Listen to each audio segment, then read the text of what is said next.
my friends, Merry Christmas, Happy Holidays, and Happy New Year. Now, if you're a long-time watcher of Ups and Downs, you will be saying to yourself, Simon, you told us you weren't going to do Raw this week because it's a best-of and there was no need. Well, I wasn't lying. I'm not a liar. I was telling you the truth because I, the bald a-hole, am not going to be doing Ups and Downs this week because instead, it's me, Santa Claus. Ho, ho, ho.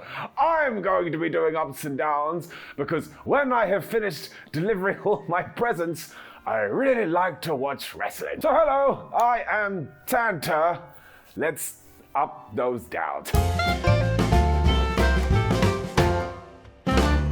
So I'm not going to keep doing the voice. I just happen to have the same voice as Simon Miller. I just know if I go ho ho ho the entire time, people are going to want to kill me. Also, I just want to make it very clear that yes, this was the best of Raw. And the reason I am telling you that is because if you watched the opening and you didn't know, you would have felt like you were on drugs. Candy canes. Because the Street Profits were clearly in a green screen area and they kept making stuff appear on the green screen, but they thought they were at Monday Night Raw and they were super duper confused. I was a bit like, Montez Ford, Angelo Dawkins, you must know this, you're grown adults. They then talked about all the big returns of the year, such as Cody Rhodes and Stone Cold Steve Austin, and they were super excited about this, as they should have been. All of that was awesome. So I'd suppose up. They also got cut off at one point because they did swear and they mentioned things like, oh my gosh, Brock Lesnar had a giant tractor. And this was just a way to kind of make a best of episode feel like we'd filmed new material for it.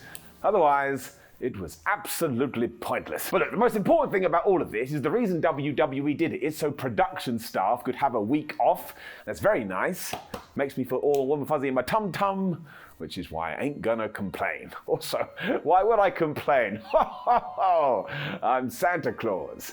See, I told you it would get annoying. It then turned out our actual hosts were going to be Corey Graves and Jackie Redmond, and they were hanging out in Stamford HQ. And of course, the first feud they talked about was Brock Lesnar and Roman Reigns, the program that will never die. And yeah, that did turn out to be pretty damn good, all things considered, because it did feel like, oh my gosh, WWE, why are you going back to that? But then they had a decent match at WrestleMania, and at SummerSlam, Brock literally flipped the ring onto its side. I mean, that's always going to get people excited, especially the elves. The thing is, the footage they showed was from this last man standing match, and that wasn't on Raw, that was on a premium live event. And maybe this was called the best of WWE, but I do not believe it was. I believe it was called the best of WWE Raw, but now I've said that out loud, I have no idea, but it confused me because I'm stupid. So we are pulling at straws here, and fair play to everyone involved in this for making it work. But look, I gotta get it down from somewhere. So because they showed me SummerSlam footage, I'm giving it a down. No, I don't know why we're making this video either. I just feel sad when people fib to me, and this continued because Corey and Jackie then started talking about WrestleMania, and I was like, what do I look like to you? An idiot? And I realized, yes, that is true. The thing is, I did get to go to this year's Mania, and it was absolutely awesome, especially because I got to see Stone Cold Steve Austin versus Kevin Owens. And we saw some highlights from that, and it just brought a tear to my eye, like Ric Flair at the Royal Rumble, because I still can't believe this happened.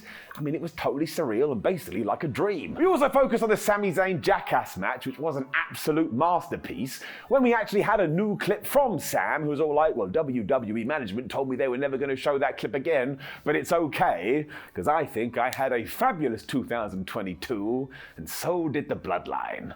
It's correct. My dream is that come 2023 as well, we do turn Sami Zayn back into a babyface, and if you need to research that, go and look what Triple H did with him down in NXT. I was just so pleased to see Zayn here, because he could argue that he is the MVP of WWE over the last 12 months. I mean, he barely dropped the ball, and he did come up with that Jackass match, which is basically perfect for what it was meant to be, so I'm gonna give it an up. I don't know. And then there was a New Day interview next. Kind of liked it. Kathy Kelly was doing this chat and basically saying, wow, you're the best tag team ever and now you're the NXT tag team champions. Although I'm pretty sure that Xavier Woods for Christmas got every single Nintendo 64 game ever made. So you could take all of your belts and you could just throw them in the toilet. That's the real highlight here. I need to go round his house. Sounded creepy. And of course, I know that he got those gifts because I delivered them to him, because of Santa Claus here. And of course, the New Day totally understand what they're meant to do. So Kofi Kingston and Woods put over Pretty Deadly. They put over NXT. And we're like, we're Triple Crown winners now. And when we were kids, you don't actually believe you'll make it this far. They also mentioned their matches with the Usos, which led to highlights of them taking on Jimmy and Jay. And I'm sorry, but that did not happen on Raw. It was SmackDown. However, by this point, I realized, it is just a best of WWE show, and I have been an absolute buffoon. This is why my parents didn't talk to me the other day. Let's just give it up. And then we had a Bianca Belair video. What a damn babyface. It is one that they have played before, but it goes through her childhood and all the struggles she has been through in order to make it to the WWE and become a superstar. And that is basically what happened in 2022. And then we cut to Bianca and we were doing an interview with her, and she just comes across so well. I think she's going to have another great 12 months. There was also a bit of inside baseball because she talked about her husband, Montez Ford, because we moved on to the WrestleMania match with Becky Lynch. And if I was going to do a best matches of 2022, which I have done, and I did do this as well, I would put Becky versus Bianca on it because I just think they had to do a certain type of fight, and they absolutely delivered. I know we were all like, I don't want Becky Lynch as a heel. That's perfectly reasonable, but she still got the job done. I thought it was terrific. We also got to promote the match next week where she is taking on Alexa Bliss, and while I can't see Alexa becoming the Raw Women's Champion, something is going to happen here. I can see it in my North Pole crystal ball. Bet you didn't know that was a thing, but you ain't Santa and I am. Let's just give it an up. Once again, I don't know. It was pure joy after this though, because we did go back to the fake home of Drew McIntyre, Wales, as we relived everything at Clash of the Castle, and we talked about Sheamus versus Gunther. And let's face it, if you want to say that was the best match of WWE in 2022, I ain't going to argue with you. The Irishman also joined from his home, and he was talking about how great that pay-per-view was, and the fact he had a good old-fashioned Donnybrook. And I believe we had 2 of these over the last year, and I still have absolutely no idea what it means. Sheamus did say that he should have called this Shillelagh Shenanigans. I was like, that's it. You're my brand new hero. And do not forget, he has been absolutely fantastic over the last year. And a couple of years ago, he thought he was done. He thought it was over. He thought he's going to have to retire. So as ever, he's just an underrated gem. And when he does go away, we're all going to look back and go, we should have appreciated him more. So why don't we appreciate him now? So look, I'm going to do it. You do it too. Everybody stand up, take your hands, and pretend you're giving Sheamus a hug. And if you did do that, you're absolutely crazy, but I appreciate you. Let's give it up. Then back to Sami Zayn after this. WWE must know. And he was basically there to talk about everything with the Bloodline and the fact that they've made up words over the past 12 months. And he said that Roman Reigns is the greatest person ever. Look what's happened to Solo Sikoa since he debuted at Clash of the Castle, and the Usos are breaking rakings all over the place. And as for Sami, he's finally found his home, so it's been a tremendous time. He also moved on to War Games from Survivor Series and showed a picture at the end and treated it like this was his family Christmas photo. So once again, when they do portray him, water is going to come out of my eyes. It also tied into the fact that on Friday we are going to get Kevin Owens and John Cena taking on Sami Zayn and Roman Reigns. And that obviously is going to have some impact on the Royal Rumble too, so I can't help it. I'm super excited, as is the entire wrestling world. WWE has officially sold out SmackDown, which is quite tremendous. John Cena is a draw, even though we can't see him. Up. And then Drew McIntyre was here, which was kind of nice, because he did discuss his recent medical suspension. He said he was getting there though, and he looks forward to being back soon, and he talked about his match with Roman Reigns from Clash of the Castle. It was all like, that damn Solo Sikoa, he screwed me over. And now when I do look back on it with hindsight, I totally think that WWE made the right call here, because Drew is still a massive star, and Solo may be the breakout star of the year. He also reminded us that he was a huge reason for this pay-per-view in the UK, and thank you very much, McIntyre, because look what he has done. Not only was it a massive success, but it was so damn big, it looks like we're now going to get one every single year annually, and that is an absolute wild turnaround. For a good while there, nobody cared. He also got a wink, wink, nudge, nudge as to what he may do at WrestleMania 39, because from nowhere he went, oh man, I tell you who I hate, that Gunther. And I tell you what I also love, the Intercontinental title. Oh, it's a bit like ooh da lally. That will be ridiculous too because they will actually kill each other. I mean, that's what they will try to do. And I suppose you could probably do it at the Royal Rumble if McIntyre is able to return. But these were probably the best bits of the show because they did give you a bit of context about where WWE does want to head. So I'll give it an up. But once again, do not forget, the number boxes this week are totally irrelevant. And they're pretty irrelevant anyway. What I am going to do though is I'm going to give a random down because he also talked about everything between him and Karrion Kross.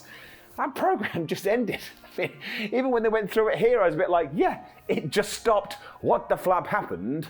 And no one ever told me. And as Santa Claus, I believe I should be told everything down. We then focus on all of the returns from 2022, from Dakota Kai to Braun Strowman, as well as the biggest of them all, Cody Rhodes. Basically too, Cody Rhodes then appeared in the studio on the big screen as he did an interview, and he talked about his match with Seth Rollins, and when he comes back, maybe, just maybe, they will fight again, although he is going to be focused on other things. And going back to what we said earlier, if you want to come into my igloo right now, it's not where Santa lives, if you want to come to the North Pole right now and say, I think Seth Rollins versus Cody Rhodes in Hell in a Cell is one of WWE's best matches this year, once again, I ain't going to argue with you.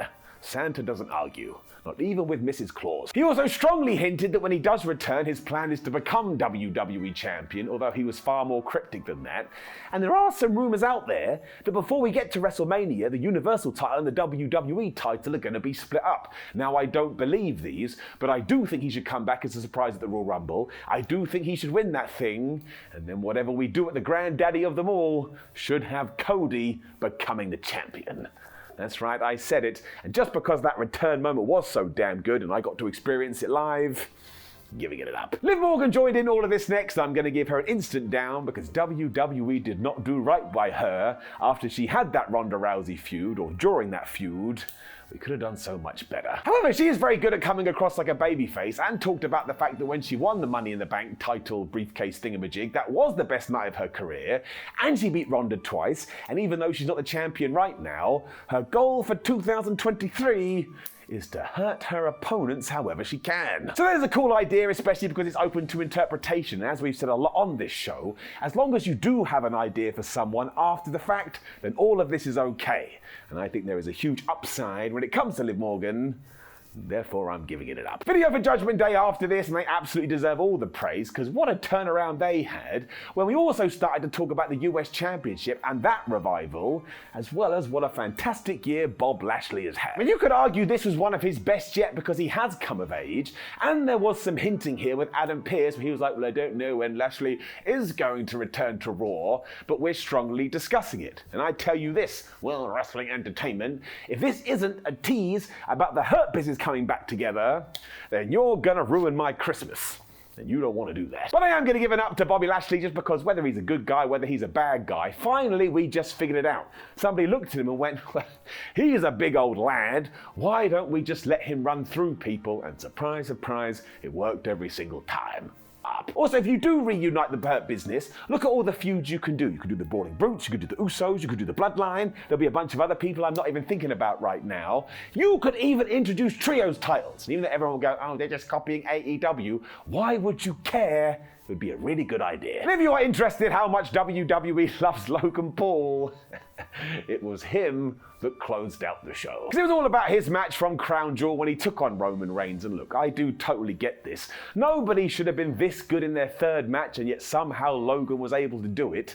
And even though they only showed snippets here, you're still like, that's ridiculous. It then switched to full-on promotion mode where WWE was like, please watch next week. We have the last SmackDown of 2022 and we have the first Raw of 2023.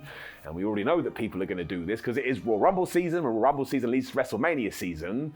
That's when numbers keep going up again. And deep down in my tum-tum, I actually think these two premium live events may be two of the best WWE has ever done.